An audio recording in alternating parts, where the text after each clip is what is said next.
हमारे श्री डोंगरे जी महाराज एक बार अयोध्या गए, श्री कनक भवन बिहारी का दर्शन करने। तो जहां उनकी गाड़ी रुकी, उतरे, एक छोटी सी बड़ी सुंदर कुटिया बनी थी।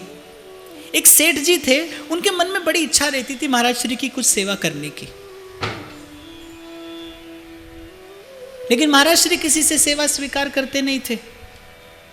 ऐसा निष्प्रिय महात्मा इस शताब्दी में शायद ही कोई दूसरा हुआ। ऐसा निरपेक्ष संत जिसकी चाह गई, चिंता मिटी और मनवा बेपरवाह। तो सेठ जी के मन में बड़ी इच्छा थी, और होना भी ऐसा ही चाहिए। शिष्य ऐसा चाहिए जो गुरु को सब कुछ दे, और गुरु ऐसा चाहिए जो शिष्य का कण न ले। हमारे मन का भाव ऐसा हो कि संत में सर्वस्व न्यौछावर किया जाए, और साधु ऐसा हो जिसको आपसे कण की भी अपेक्षा ना हो। एक संत ही तो है जो संसार में देने के लिए आता है, बाकी तो दाता है एक राम और भिखारी सारी दुनिया। बाकी तो सब मांगने वाले हैं साहब। एक साधु ही तो है जो देने आता है, संत ही तो देता है। तो बड़ी सुंदर कुटिया थी, सेठ जी ने बनवा दी, लेकिन वो अपनी सेवा प्रकट नहीं करना चाहते थे।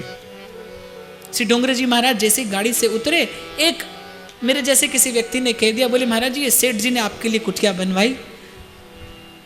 तो डोंगरे जी महाराज कहने लगे कि मेरे रहने के लिए इतना परिश्रम किया, इतना धन अपव्यय कर दिया मेरे लिए। अरे मैं तो कहीं भी रह जाता, साधु हूं, कहीं भी रम जाता, एक मेरे लिए इतना परिश्रम किया। बोले ठाकुर जी के दिए साधन का ऐसे दुरुपयोग किया जाता है, मूर्ख कहीं का। डांट दिया डोंगरे जी महाराज ने उसे। अब उस सेठ जी को तो भाई रात भर नींद नहीं आए कि साधु की सेवा की, और उसके प्रत्युत्तर में क्या मिला? फटकार, और वो भी डोंगरे जी महाराज जैसे किसी संत की फटकार। उसके मन में ये भय था कि महाराज श्री अप्रसन्न हो गए, अब मेरा कल्याण कैसे होगा।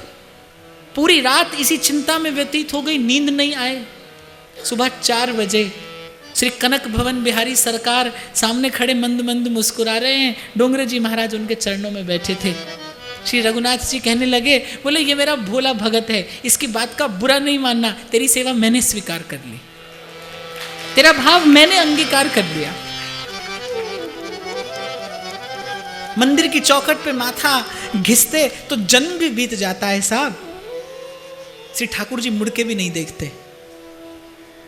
भगवान को वश में करने का तो एक ही मार्ग है, अहम भक्त पराधीन।